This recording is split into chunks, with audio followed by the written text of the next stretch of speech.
도반 여러분 안녕하세요. 참 며칠 만에 여러분들을 뵙습니다.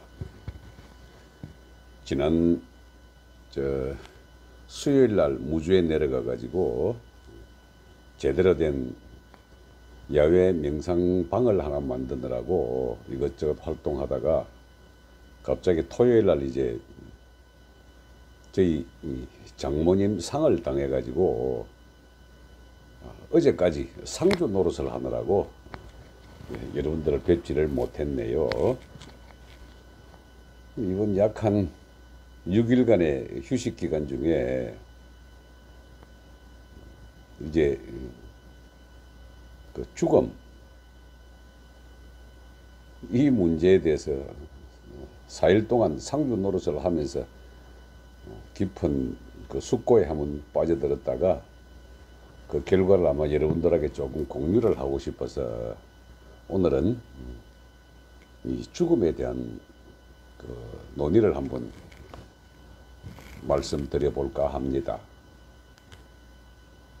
우리가 이 죽음을 이야기를 하게 되면은 대부분 다 사람들이 재수 없다고 이야기를 하지 말라고 합니다. 쉽게 말해서 의도적으로 회피를 하는 거죠. 그리고 이 자체를 보통 사람들은 죽음을 저주라고 생각을 합니다. 근데 이 저주의 길은 누구나 피할 수 없는 길임에도 불구하고 의도적으로 회피를 하다 보니까 이에 대한 논의도 불충분하고 결국 이거는 종교의 영역으로 넘겨버려 가지고 사후 세계에 대한 공포로서 그냥 이 삶을 지배를 하도록 만들어 놓았기 때문에 우리 같은 도인들이 나서지 않으면은 일반인들은 잘 꼭 생각하기 어려운 주제이기도 합니다. 그래서 이제 이 사람의 임종 과정, 생명이 빠져나가는 현상, 그리고 빠져나가가지고 이르는 길, 여기에 대해서 제가 조금 논리적으로 신비학적이 아닌 논리적으로 한번 말씀을 드려볼게요. 제 스스로가 임종을 체험한 사람들은 한 7, 8명 됩니다. 저희 도반들만 한 3명 정도 되고 저희 부모님 그리고 이번에는 장인 장모 두 분 다 이렇게 한번 쭉 임종을 체험해 보면서 그에 대한 공통 분모를 하나 뽑아내 보았더니 인간의 생명이 빠져나갈 때의 가장 기본적인 현상은 발바닥으로부터 시작을 해가지고 하초를 지나 중초로부터 점점 불기운이 빠져나갑니다. 근데 더 재밌는 게 맨 마지막으로 빠져나가는 자리가 저는 처음에는 백회혈인 줄 알았는데 마지막으로 빠져나가는 자리가 인중입니다. 인중. 여러분 혹시 유사란 말 들어보셨는지 모르겠는데 생명 에너지의 끝까지 갖고 있는 마지막 건 이거 실사자를 써가지고 유사라고 합니다. 그것이 인중혈에 가느다랗게 연결되었다가 빠져나가면서 마지막으로 탁 끊어질 때 엄청나게 긴 날숨을 쉽니다. 그래 보통 우리가 이제 생명이 거의 다해가는 사람들에 보면 이게 목숨을 쉬잖아요. 목에서 숨이 왔다 갔다 합니다. 근데 마지막 우리의 생명 현상에 빠져나갈 때는 아랫배에서부터 숨을 깊이 들여와 가지고 폐에서부터 어마어마하게 긴 숨을 들이쉽니다. 그 긴 숨의 줄이 마치 실같이 이렇게 돼 가지고 유사라고 표현을 합니다. 딱 끊어질 때는 이게 영적 에너지가 한 맺힌 에너지가 되면은 하나의 흐릿한 덩어리의 형태가 돼가지고 옆으로 쫙 이렇게 번지다가 그것이 좀 한이 맺히게 되면 오랫동안 머뭅니다. 우리 육체의 주변에. 그러다가 이제 딱 끊어지고 뭐 주위에 둘러싸고 있다가 어느 정도 시점이 지나면은 마치 연기가 허공에 흩어지듯이 영적 에너지가 쫙 흩어지는 그런 게 이제 실제 이 인당혈에 볼린 심안으로 보게 되면 그게 보이더라고요. 제가 한 2번 정도 그는 본 경험이 있습니다. 그 이제 다행스럽게도 제가 임종했던 그 2사람 다 어떤 인생에 한이 없었고, 또 옆에서 제가 이제 그저 임종의 세계를 제가 인도를 해줬기 때문에 이제 그런지 모르지만은 영적 에너지가 뭉쳐 있는 것은 보지를 못했습니다. 아마 영적 에너지로 한다는 것은 결국은 의식 세계의 집합체이기 때문에, 의식 세계의 집합이 우리 살아있을 때는 몸 안에서 단어의 형태로 남아 있지만은 몸 밖으로 빠져나간 이 의식 에너지는 단어의 형태가 아닌, 영혼의 형태가 아닌 얼마나 이렇게 허공으로 쫙 흩어지느냐, 모여 있느냐, 이 상태가 돼 가지고 흩어진 것을 신이라고 하고 모여 있는 것을 아마 귀신이라고 할 겁니다. 근데 이번에 저희 장모의 유체, 소위 말하는 영혼이라고 이름 적어진 유체의 형태를 저는 어느 정도 장례식장에 가가지고 72시간 정도 머물러 있는 유체의 형태는 몇 분씩 보았거든요. 조금 이제 친한 사람들이거나 저희 일가 친척 그 장례식장에 가서 보면은 보여집니다. 그래서 한번 보고 하기도 하는데, 이번에 저희 장모가 이제 90세가 넘어서 세상을 버리셨고, 그리고 이분 빈소에서 또는 그 입관식 하거나 나중에 화장장에 들어가는 그 여러 가지 모습들에 그렇게 유체를 보려고 노력을 해도 전혀 나타나지가 않았습니다. 더하여 빈소를 차린 첫날에는 대부분의 이게 영적 에너지가 그 주변에 머물기 때문에 집중을 하게 되면 그게 접속이 되거든요. 그래서 한 맺힌 유체의 형태가 있으면은 그 유체 형태에 망자의 그 한 맺힌 그 에너지가 어떤 경우에는 제가 느낌으로 받기도 합니다. 그래서 그게 아니라고 아주 내공에 힘을 줘가지고 강력한 연판을 쏴주곤 해가지고 그 전도를 하고 나는데, 아주 재밌는 것이 이번에 유체 형태가 하나도 드러나지 않는 겁니다. 그래서 몇 번을 그 시도를 하다가 안 드러나길래 이상하다. 그래서 여기서 제가 내린 결론은 이미 한 세상에서 한도 원도 없이 멍 때림 상태로 잘 살았더라면은 유체의 형태는 유사의 형태로 보이는 것이 아니라 이미 마지막 단계에서 영적 에너지를 전화를 시켜버린 겁니다. 스스로가 스스로를. 그래서 저는 이를 단순하게 죽음은 자연사 한이 맺히지 아니하는 죽음은 해방이다 라고 표현을 합니다. 그럼 어떤 게 이 죽음이 저주의 죽음이냐 하면은 급작스럽게 객사를 하는 경우. 아마 제가 옛날에 한번 말씀을 드렸는지 모르겠는데, 제가 상단전에 열리고 난 다음에 차를 운전해서 경부고속도로 대전터미널 안에서 한번 된통 사고를 한번 당한 일이 있었습니다. 제 몸은 아무런 이상이 없었지만은 그 사고를 당했던 그 과정에 보면은 멍한 상태로 멍 때리고 운전을 하러 가다 보면은 영적 에너지와 접속을 하게 되는 경우가 좀 있습니다. 근데 거기에 한이 맺힌 영적 에너지를 제가 귀신이라고 표현을 했는데,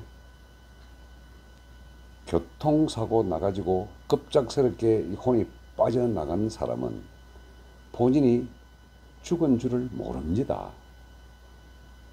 그러면서 그 죽은 그 현장을 떠나지 못하고 꼬석 자꾸 뱅뱅뱅 돌기 때문에 우리의 옛 선인들은 그 이름을 붙이기를 땅에 불 받고 사는, 불 박혀 사는 영혼이다 그래가지고 지박영이라 그랬거든요.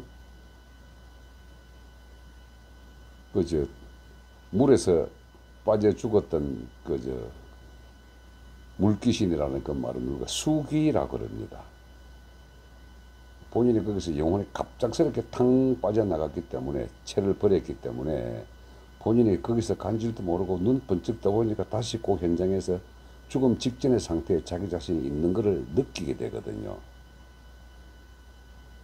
그래서 항상 눈 뜨면은 살아있다가 금방 또 넘어가는 죽음의 체험을 했다가 또 깨어났다 가는 이 상태로 지속적으로 돌고 있기 때문에 그런 영적 에너지들한테는 전도가 필요합니다. 연파를 많이 쏴줘야 되거든요. 그래서 그거를 직업으로 해서 먹고 사는 사람들이 무당이잖아요.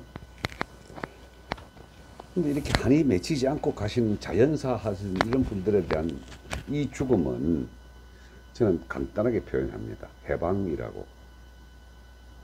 그래서 객사를 해가지고 갑자기 뛰쳐나온 죽은 줄도 모르고 떠도는 그런 영혼은 저주이기도 하고, 자연사를 통해서 가는 사람들은 해방입니다. 왜 해방이냐 그러면 우리의 의식 에너지라고 하는 것은 너무나 자유분방하고 넓게 펼쳐진 본성과 그대로 연결되어 있기 때문에 이 의식 에너지를 하나하나 뭉치게 하는 방법들이 강력한 생각의 집중이거든요. 그 강력한 생각의 집중이 부정적인 의식의 에너지로 집중이 되어 있다. 이걸 우리가 한이라고 표현합니다. 이번 생에서 내가 하지 못하고 풀지 못한 여러 가지 것들이 꽁꽁 묶여 있으면 이 생각으로 딱 뭉쳐 있어 가지고 한이 되어 버리거든요. 그래서 우리를 이걸 표현하는 말이 한 맺힌 귀신이라 그러거든요. 그런데 이거는 같은 진동수의 영역에 근본 내가 나왔던 그곳으로 들어간 것이 아니라 들어가지를 못하고 항상 내 의식으로 이걸 뭉쳐 놓았기 때문에 돌아왔던 그 자리가 우리가 소위 말하는 천화라고 하기도 하고 소천이라고도 합니다. 즉 하늘로 돌아가는 게 이제 귀소할 때 그 소자를 써가지고 하늘로 돌아갔다, 소천했다 그러는 것도 마찬가지입니다.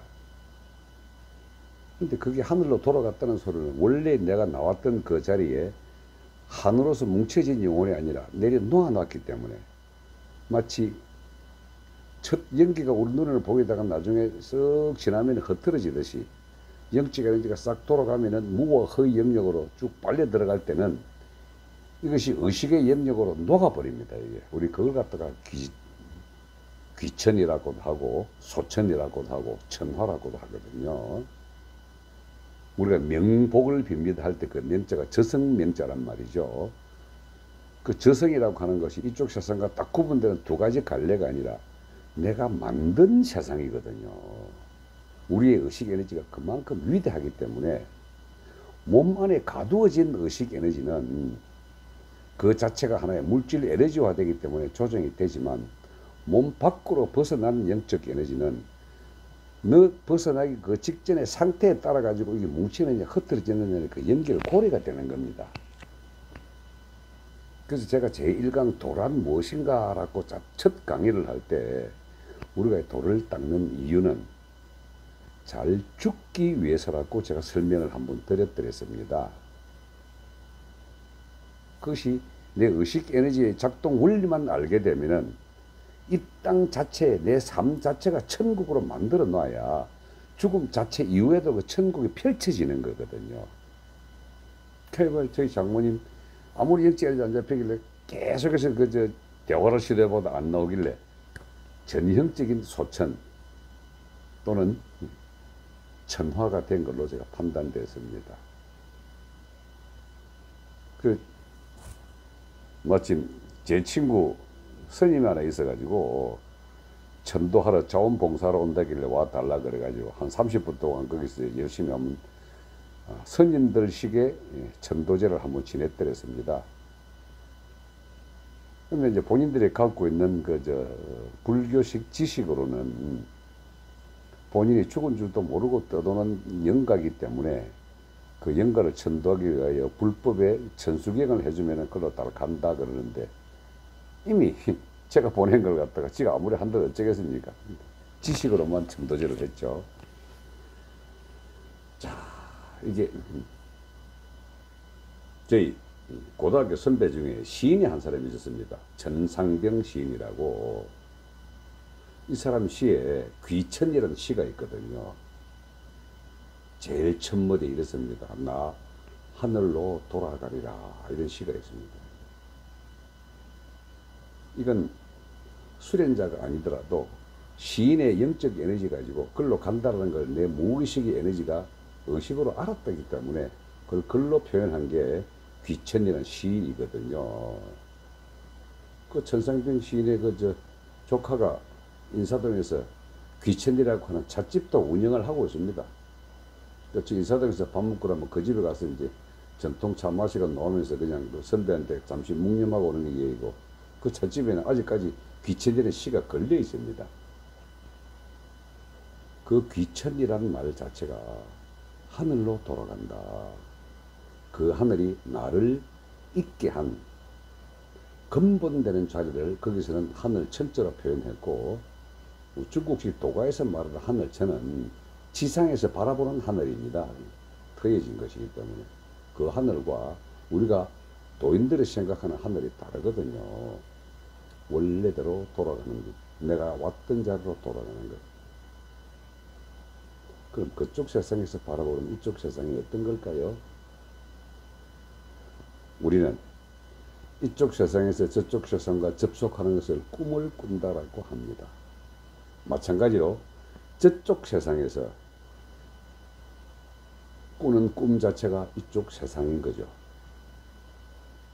우리 이를 옛날 깨우친 장자는 다 알았습니다. 나비의 꿈이라고 하는 그 소설을 보거나 구운몽이라고 하는 그 중국식 소설에 보면은 이 도가계열은 저쪽 세상에서 꾸는 꿈이 이곳 이성이라 그러거든요.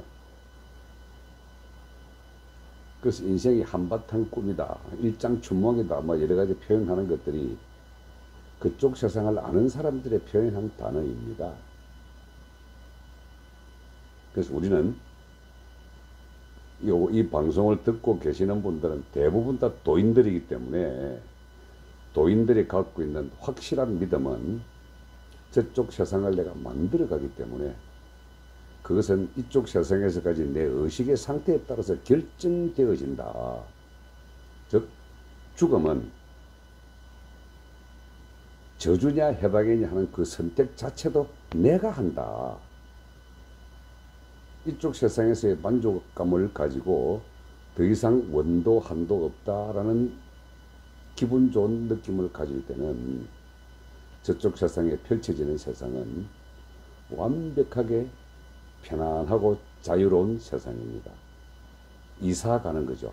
몸의 껍질을 벗어던진 영적 에너지의 완전한 하늘.